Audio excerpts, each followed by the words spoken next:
என்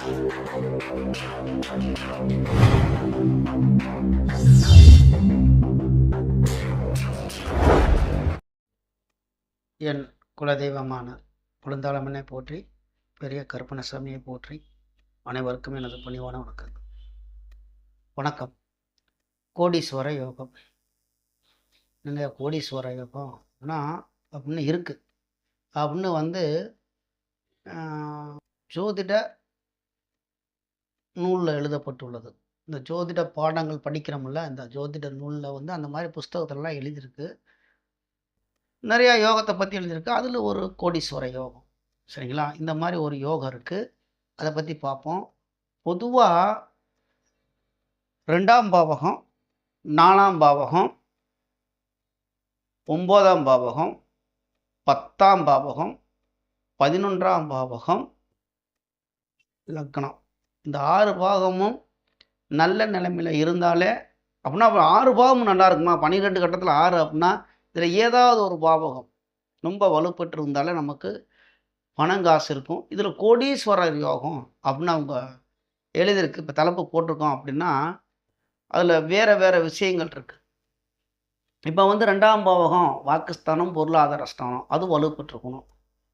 அப்புறம் என்னன்னா 9ஆம் பாவத்தை ஏன் அப்படி எடுக்கிறாங்கன்னா, அப்பா சம்பாரித்து வச்சுருப்பார், இந்த நோகாமல் நொங்கு திங்கிற மாதிரி ஃபுல்லாக அதை அனுபவிச்சுட்டு இருப்பேன். அதனால் 9ஆம் பாவம் வலுப்பெற்றிருக்கணும், சரிங்களா? அதே எடுத்துட்டோம்னா 10ஆம் பாவகம் தொழிலால் லாபம் வரக்கூடிய பாவகம். இதெல்லாம் சம்பாதிக்கிற இடம், சேர்த்து வைக்கக்கூடிய இடம் 11ஆம் பாவகம். சேமிப்பு அப்படின்னா 11ஆம் பாவகம். இப்படி ஒவ்வொரு பாவமும் இருக்குது. இப்போ இதில் நிறையா பாடல்கள் எழுதியிருக்கு. இந்தந்த கிரகம் இங்கு இருந்தால், அங்கு இருந்தால், இப்படி சேர்ந்திருந்தால், இதில் நிறைய விஷயங்கள் எழுதியிருக்கு. இதில் நாம் புரிஞ்சுக்கக்கூடிய ஒரே விஷயம் என்ன அப்படின்னா,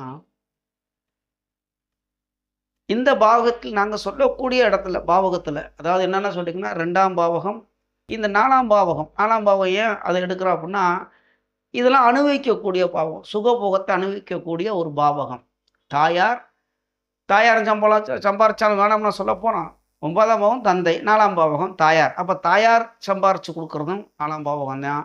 சுகபோகமான ஒரு காரு, பைக்கு, நல்ல வீடு, சுகபோகமாக வாழக்கூடிய பாவகம், அதை பார்க்கக்கூடிய பாவகம் எதுன்னு கேட்டிங்கன்னா 4ஆம் பாவகம். அப்படி இந்த மாதிரி ஒரு 6 பாவகம் லக்னத்தை எடுத்துக்கணும். எந்த யோகத்தை அனுபவிக்கிறதுக்கு லக்னாதிபதி வலுவாக இருக்கணும், லக்னம் வலுவாக இருக்கணும். அது இருந்தால் தான் இந்த மாதிரி யோகங்கள், எந்த யோகமாக இருந்தாலும் அதை அனுபவிக்கக்கூடியது லக்ன பாவகம் வலுவாக இருக்கும். முதல் பாயிண்ட்டு. இதில் இப்போ தான் சொன்னேன்ல, 2ஆம் பாவகம், 4ஆம் பாவகம், 9ஆம் பாவகம், 10, 11 இந்த மாதிரி இடங்கள்லாம் வலுப்பெற்றிருக்கணும். அது எப்படி வலுப்பெற்றிருக்கணும்? இதில் இந்த நான் சொல்லக்கூடிய பாடல் அனைத்துலையுமே சரராசி அப்படின்னு வருது. சரம் அப்படின்னாக்கும் உங்களுக்கு தெரியும், சரம், ஸ்திரம், உபயம் அப்படின்னு இந்த ராசி கட்டத்தை 12 கட்டத்தில் 3 அதாவது 4 நாளாக பிரிச்சிருப்பாங்க. சரராசி ஒரு 4 ராசி, சிரராசி ஒரு 4 ராசி, உபய ராசி ஒரு 4ன்னு அதை பார்த்துக்கலாம். சரம் அப்படின்னா எதெல்லாம் வருது அப்படின்னு கேட்டிங்கனாக்கும், மேசம் சரராசி, கடகம் சரம் வரும், அதே மாதிரி துலாம் வரும், மகரம், இந்த 4 ராசியும் சரராசி. அப்போ இந்த ராசியில் ஒரு கிரகம் வலுப்பெற்றிருக்கும்போது, அந்த இடத்துக்கு அதிபதிகள் வலுப்பெற்றிருக்கும்போது இதை தொடர்பு கொள்ள போனால் யோகம் இருக்குது அப்படின்னு சொல்கிறாங்க. இதில் நான் அந்த புக்கை பார்த்து படித்தவங்கள்ட்ட சொல்கிறேன் என்னென்ன யோகம் இருக்குது அப்படின்னு. இது ஜாதக ஜூடாமணி அப்படிங்கிற ஒரு புக்கில் என்ன போட்டிருக்கு அப்படின்னா, 2ஆம் இடத்துக்கு அதிபதியும் 2ஆம் இடத்துக்கு அதிபதி உச்சமாகி அதில் குரு இருக்க, லக்னாதிபதி ஆட்சி உச்சம் பெற, ஜாதகன் 1000 லட்சம் பொண்ணுக்கு அதிபன் அப்படின்னு போட்டிருக்கு. லக்னாதிபதியும் வலுப்பட்டிருந்து 2ஆம் இடத்துக்கு அதிபதி ஆட்சியாகவோ உச்சமாகவோ இருந்தால், இந்த மாதிரி அந்த இடத்துல குருவும் தொடர்பு கொள்ளும்போது குரு பார்க்கலாம், இருக்கிறத விட பார்வைப்படுறது. அப்போ அங்கே தான் நம்ம இயற்கை சுபக்கிரகங்கள் தொடர்பு அப்படின்னு வந்துடலாம். வளர்வுரை சந்திரன், குருவை நம்ம எடுத்துக்கூடாது அந்த இடத்துல. வளர்வுரை சந்திரன், தனித்த புதன், சுக்கிரன், இந்த மாதிரி இந்த 4 கிரகங்கள் தொடர்பு கொள்ளலாம். ஆனால் இங்கே குருவை மட்டும் சொல்லியிருக்காங்க. அங்கே சுபக்கிரகங்கள் தொடர்பு கொள்ளலாம். அப்படிங்கும்போது அது ஒரு யோகம்தான். வருமானம் வரும். இப்படி எடுத்துக்கலாம். இப்போ கோடீஸ்வரர்னா எல்லாரும் கோடியை சம்பாதிக்கலாமா, கோடீஸ்வரன் ஆகலாமாங்கிறத விட இந்த மாதிரி சம்பாதிக்கலாம் அப்படின்னு எடுத்துக்கலாம் எப்பொழுதும். அப்புறம் என்ன இன்னொரு யோகம் என்ன சொல்லுது அப்படின்னு கேட்டிங்கனாக்கா, 2ஆம் இடத்துக்கு அதிபதியும் 4ஆம் இடத்துக்கு அதிபதியும் சரராசியில் இருந்து 10க்குடையது 10ஆம் இடத்துக்கு அதிபதியும் அப்படியே அந்த இடத்திலேயே இருந்து கொண்டு நிலையாக இருக்கக்கூடிய ஆதாயத்தை பெற்று வசதியோடு வாழ்வான் அப்படிங்குது. 2ஆம் இடத்துக்கு அதிபதியும் 4ஆம் இடத்துக்கு அதிபதியும் 10ஆம் இடத்துக்கு அதிபதி இப்படி தொடர்பு கொண்டு நல்லா வலுப்பட்டிருந்தால் நிலையான சொத்து, இந்த அசையா சொத்துன்னு வச்சுருக்காங்கள, பல கோடிக்கு அதிபதியான்னு சொல்கிறாங்கள, இந்த மாதிரி அசையாத சொத்துக்கள் இருக்கும் அப்படின்னு சொல்கிறாங்க. என்னென்ன கிரகம் சொல்கிறது? 2ஆம் இடத்துக்கு அதிபதியும் 4ஆம் இடத்துக்கு அதிபதியும் 10ஆம் இடத்துக்குடையதும் நீங்கள் நல்லா வலுவாக இருக்கணும். ஒரு ஜாதகத்தில் இருந்தால் அசையா சொத்து நிறையா இருக்கும் அப்படின்னு சொல்கிறாங்க. எல்லாம் உண்மைதான். நீங்கள் செக் பண்ணணும். அதாவது 2ஆம் இடத்துக்கு அதிபதியும் 4ஆம் இடத்துக்கு அதிபதியும் 10ஆம் இடத்துக்கு அதிபதியும் வலுப்பட்டு இருக்கணும், வலுவாக இருக்கணும். ஆட்சி உச்சம் சுபருடைய சேர்க்கை இந்த மாதிரி மறைவு ஸ்தானத்தில் இல்லாமல் வலுவாக இருந்தால் அசையாத சொத்துக்கள் இருக்கும். சரிங்களா? அது தனிப்பட்ட முறையில் ஜாதகத்தில் பார்க்கணும். இந்த மாதிரி யோகம் இருக்குது. அடுத்து என்ன சொல்கிறாங்க அப்படின்னு கேட்டிங்கனாக்கும், 2ஆம் இடத்துக்குடையதும் கேந்திரத்தில் 2க்குடையது கேந்திரத்தில் இருக்க 2இல் நற்கோள்கள் இருக்க தனவான் சௌந்தரியமானவன் முகம் உடையவன். அப்போ 2ஆம் இடத்துல அப்படியே துல்லியமாக 2ஆம் பாவம்னா முகம் தானே, வாக்கு முகம் 2ஆம் பாவத்தில் இந்த இது வந்துடுதில்ல. அப்படிங்கும்போது என்ன சொல்கிறாங்கனாக்கும் 2 கூட கேந்திரத்தில். அப்போ கேந்திரம் அப்படின்னாக்கும் லக்கணத்தையும் எடுத்துக்கலாம். லக்கணம் 4ஆம் இடம் 7ஆம் இடம் 10ஆம் பாவம்.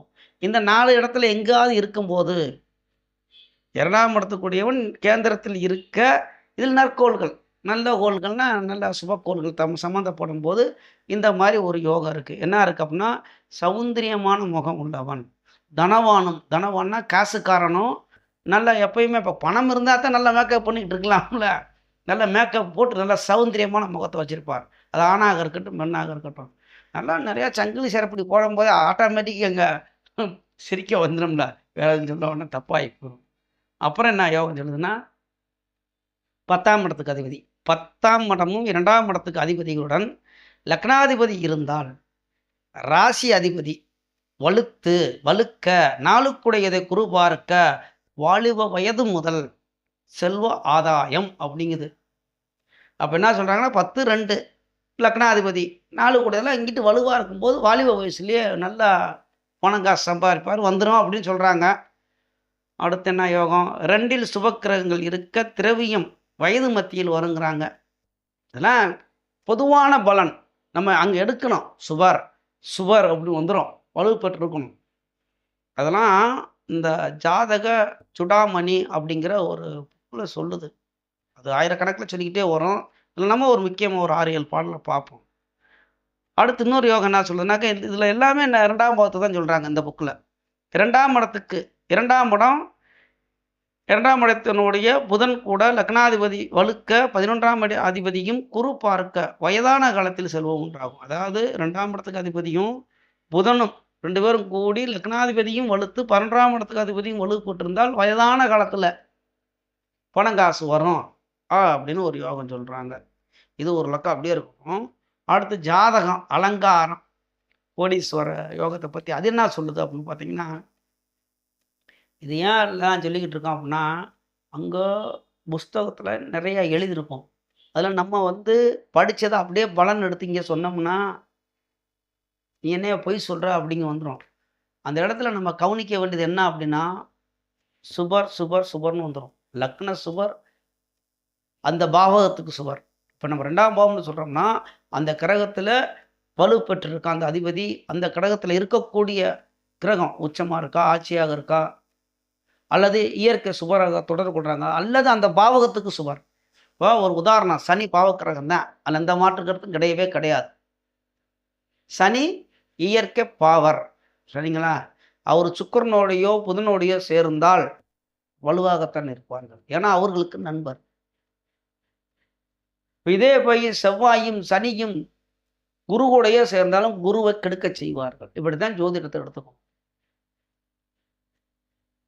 இப்போ சனியும் செவ்வாயும் வலுவாக இருக்கிறார்கள் அந்த இடத்துல.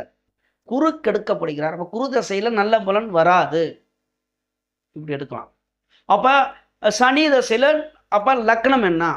அடுத்த கேள்வி, நான் லக்னத்துக்கு வந்துடுவேன். ஏன்னா இப்போ சனி கொடுக்கணுங்கிறேன், எனக்கு கொடுக்கலையா, குரு கூட தான் சேர்ந்துருக்க. லக்னம் என்ன, பாவகம் என்ன? இப்படி இப்படி சுற்றி சுற்றி சோதிடம் வந்துடும். இதில் வந்து இந்த யோகம் எழுதிருக்கு அப்படின்னா நம்ம எடுக்கிற விதம் இருக்குது. இப்போ 2ஆம் பாவத்தில் போய் ஒரு 8ஆம் இடத்துக்கு அதிபதி இருக்கான். அப்போ நான் என்ன சொல்லிடுவேன், ஏதாவது நம்ம குடும்பத்தில் விபத்தாகி ஒரு இன்சூரன்ஸு காப்பீடு ஏதாவது ஒரு பணம் வரும் அப்படின்னா கரெக்டாக வரும். மொத்தத்துக்கு பணம் வரும். ஒன்றை இழந்து ஒன்று வரும். இப்படிலாம் சில சில நுணுக்கங்கள் இருக்குது. இதை வந்து இந்த கிரகங்கள் இந்த பாவகத்துக்கு அதிபதிகள் இங்கே இருந்தால் வலுவாக இருக்கும் அப்படின்னு சொல்லியிருக்காங்க. சரி, பார்த்துருவோம். அடுத்து ஜாதக அலங்காரத்தில் ஒரு 4-5 பாட்டு சொல்கிறேன்.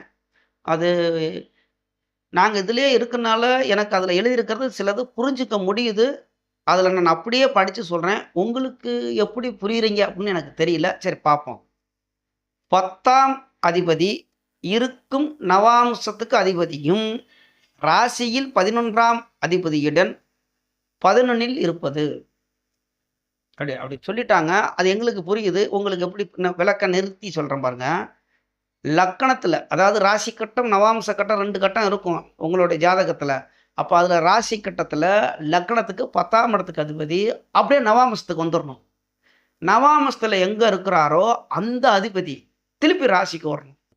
ராசியில் 11ஆம் இடத்தில் இருந்தால் இந்த மாதிரி ஒரு அப்படியே ராசி கட்டத்தையும் நவாம்ச கட்டத்தையும் மாற்றி மாற்றி பார்க்க சொல்கிறாங்க. இதுக்கு தான் நவாம்சம். அப்படியே ராசியில் 10ஆம் இடத்துக்கு அதிபதி, நவாம்சத்தில் போய் அவர் எங்கே இருக்கிறாரோ அந்த இடத்துக்கு அதிபதி மீண்டும் ராசியில் 11ஆம் இடத்துல இருக்கிறது. இப்படி ஒரு கோடீஸ்வரர்.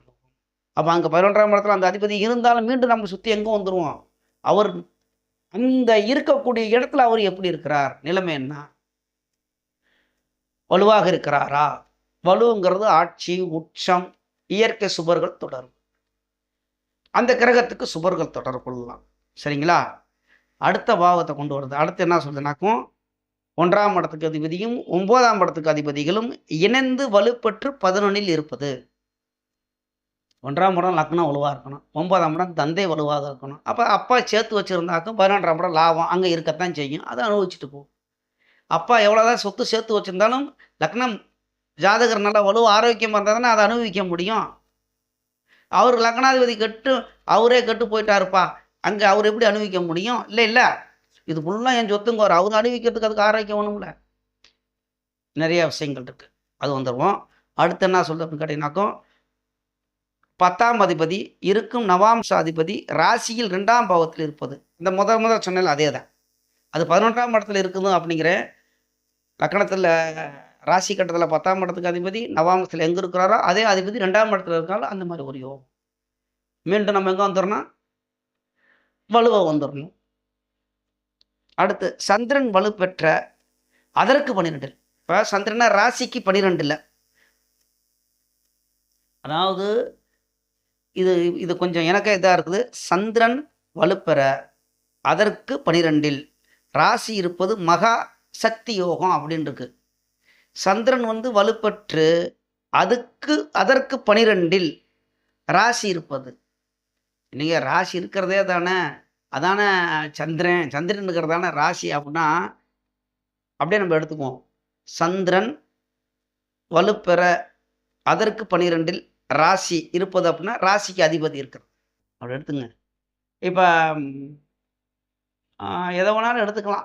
எந்த ராசி, இப்போ சந்திரன் வந்து இப்போ மேசத்திலே வலுவாக இருக்கிறார், வளர்குற சந்திரனாக இருக்கிறார். அப்போ செவ்வாய் வந்து அதுக்கு 12ல் குருவோட வீட்டிலேருந்து குருவோட பார்வையில் ஏதோ மாதிரி இருக்கிறது. இந்த மாதிரி அது ஒரு வலு. அப்போ இது ஒரு யோகம். அடுத்து என்னென்னா லக்னாதிபதி 5 கோள்களால் பார்க்கப்படுவது. 5 கோள்கள்லாம் பார்க்குமா அப்படின்னா இப்போ குரு வந்து 9ஆம் பார்வை, 5ஆம் பார்வை, 7ஆம் பார்வையாக அப்படி பார்க்கலாம். சனிக்கு 10ஆம் பார்வை, 3ஆம் பார்வை, 7ஆம் பார்வை, 10ஆம் பார்வை இருக்குது. அது எங்கேயாவது இருந்து அது ஒரு பார்வை பார்க்கலாம். செவ்வாய்க்கு 4, 7, 8ஆம் பார்வைன்னு இருக்குது. இப்போ 5 கோளும் ஒரே இடத்துலேருந்து 7 பார்வையாக பார்க்க முடியாதுல்ல. அதுக்கு தான் இப்படி சொல்கிறேன். இதெல்லாம் இங்கெங்கே இருக்கும்போது இத்தனை பார்வைகள் இருக்குது. அடுத்து சுக்கிரனுக்கும் சந்திரனுக்கும் புதன் இவங்கெல்லாம் வந்து நேராக ஒரே பார்வை 7ஆம் பார்வை தான் பார்ப்பாங்க. அப்படிங்கும்போது இந்த மாதிரி 6 கிரகத்துக்கு எங்கு இருந்தாலும் இந்த 5 கிரகங்கள் லக்னத்தை பார்ப்பது, லக்னாதிபதியே. இப்படி ஒரு யோகம் இருக்கு. சரிங்களா? அடுத்து உச்சம் பெற்ற கோள் சரராசியில் அமைவது. அப்ப கேட்கலாம், சரராசினா நான் சொன்ன மாரி மேஷம். அப்ப மேஷத்துல யார் உச்சமாகிறது? சூரியன் உச்சம். ஆஹா! அப்ப எனக்கு கோடி பணமே இல்லையா? நானும் இந்த மாரி இருக்கேன் அப்படின்னாக்கா, அங்க விதி நெறைய இருக்கு. இந்த மாரி யோகம் இருக்கு அப்படின்னு புஸ்தகத்துல எழுதியிருக்கு. நம்ம அத மட்டும் அப்படி நூல் பிடிச்ச மாரி பிடிச்சுக்கிட்டு, இப்போ டிரைவிங் போம்போது 8 போடு, இல்லாட்டி நேரா ஓட்டுனா நம்ம நேரா போனா போய் செவுத்துல தான் அடிக்கணும். வளைய வேண்டிய இடத்துல வளைஞ்சு தான் போகணும். இதான் ஜோதிடம். அது இல்லை இங்கே எழுதப்பட்டுள்ளது. சரராசியில் வந்து உச்சம் பெற்ற கிரகங்கள் இருக்கிறது அப்படின்னா, சரராசி 4 ராசி சொல்லியிருக்கோம். அப்போ 4 ராசிக்கும் போது எங்கெங்கே எடுக்கணும்? மேசத்தில் யார் உச்சமாகிறார்? சூரியன். கடகத்தில் யார் உச்சமாகிறார்? குரு.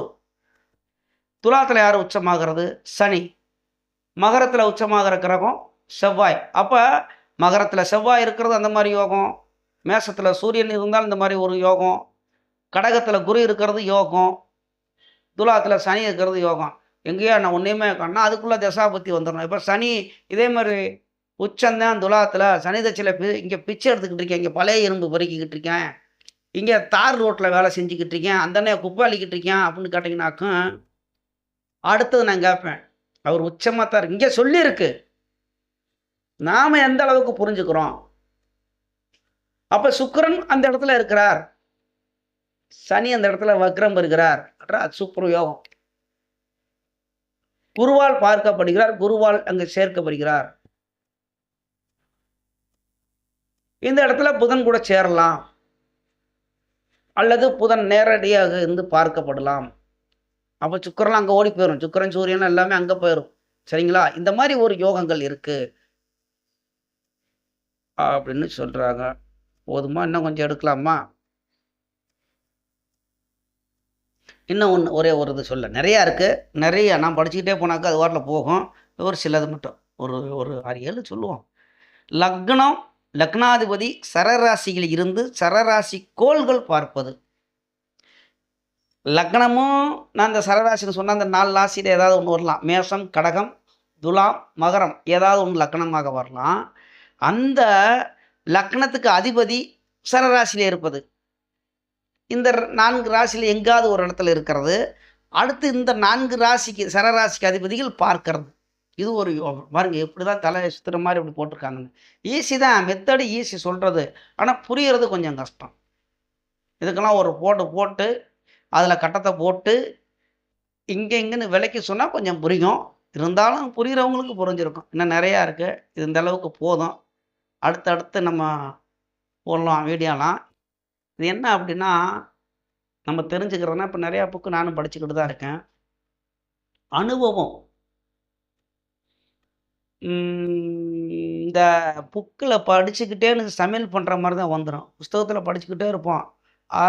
எல்லாத்தையும் அடுப்பில் சட்டியை தூக்கி வைக்கணுங்குவாங்க. தக்காளியை போடு, வெங்காயத்தை ஊற்று, வதக்கு, தண்ணியை ஊற்று, அது இதுன்னு சொல்லுவாங்க. எங்கடா சாம்பார் ஆகணும்னா அடுப்பை பற்ற வைக்க சொல்லல. இந்த மாதிரி கதையாகி போயிடும். இது எல்லாம் தான் இருக்கும் புஸ்தகத்தில் படிக்கிறது. பலன் எடுக்கிறது அனுபவத்தினால் வரும். அனுபவம். எத்தனை வருஷம் அவர் அனுபவ ஜோதிடராக இருக்கிறார், எத்தனை ஜாதகத்தை பார்த்து இவருக்கு அனுபவம் வருகிறது, நிறைய. இவர் எவ்வளவு புரிஞ்சிருக்கார், புரியும் தன்மை இவருக்கு எவ்வளோ இருக்கு. ஒன்றும் இல்லை, அண்ணா அப்படி பேசுகிறோம்னா நிறையா சொல்லலாம். இப்போ அனுபவசாலின்னு ஒரு எந்த ஒரு தொழிலுக்கு வேணாலும் போகலாம். எந்த தொழில் வேணாலும், ஹோட்டல் தொழிலாக இருக்கட்டும், கொத்தனார் வேலையாக இருக்கட்டும், சென்ட்ரிங் வேலையாக இருக்கட்டும். நான் அந்த சென்ட்ரிங்கு கொத்தனார் அந்த இதில் இருக்கனால சொல்கிறேன். எந்த தொழிலாக இருக்கட்டும், அனுபவம் வயசானவர் ஒருத்தர் இருப்பார். ஆனால் ஒரு 5 வருஷத்தில் போய் தொழிலில் அவருக்கு சொல்லித்தர மாதிரி டாப்பில் ஆயிடலாம். அப்போ இது புரிதல் தன்மை. அடுத்ததுக்கு அங்கே வந்துடணும். இப்போ அனுபவம் உள்ள ஒரு வயசான ஜோதிடர், அவருக்கு புரியாமல் இருக்கலாம், அது அவருக்கு அவ்வளோதான். அந்த இடத்துல நான் ஜோதிடரை மட்டும் இல்லை, எந்த தொழிலாக இருந்தாலும் என்னுடைய அனுபவத்தில் பார்த்ததை சொல்கிறேன். நான் ஜோதிட துறையை பற்றி கூட பேசலன்னு வைங்க, மற்ற தொழிலுக்கு வரலாம். இப்போ கொத்தனாரில் வயசானவர் இருப்பார், ஒரு 5 வருஷத்தில் ஒரு தொழிலை கற்றுக்கிட்டு அவர் மேஸ்திரியாக இருப்பார். அவர் சொல்கிறத தான் இவர் கேட்கணும். வந்துருச்சுங்களா பாயிண்ட்டு? அதே மாரி வந்துக்கிட்டு ஒரு சமையல் கலையில புதுசா நல்லா கத்துக்கிட்டு புது ஐடியாவுகளோட வருவாரு. நல்லா விதவிதமாக சமைப்பார். அப்ப அவர் வயசு நான் இத்தன அனுபவத்துல இருக்கேன் அப்படின்னு அங்க எடுக்காது. அதே மாரி ஜோதிடத்திலும் நம்மள விட வயதிற்கு கம்மியானவர்கள் எடுப்போம். இதுல புரிதல் நிறையாக இருந்து கொண்டு ரொம்ப டாப்ல போயிட்டுருப்பாங்க. நம்ம இத்தன வருஷமா இருக்கோமே ஒண்ணும் தெரியலையே அப்படின்னா, அது அவங்களுக்கு கிரக அமைப்ப பார்க்கணும். சரி இது நம்ம எங்கேயோ பேசி எங்கேயோ வர வேணாம். எல்லாம் அனுபவத்தினால் வரக்கூடியது தான். நமது யூடியூப் சொந்தங்கள் அனைவரும் வளமுடன் வாழ்வீர்கள். நன்றாக இருப்பீர்கள். நன்றி. வணக்கம்.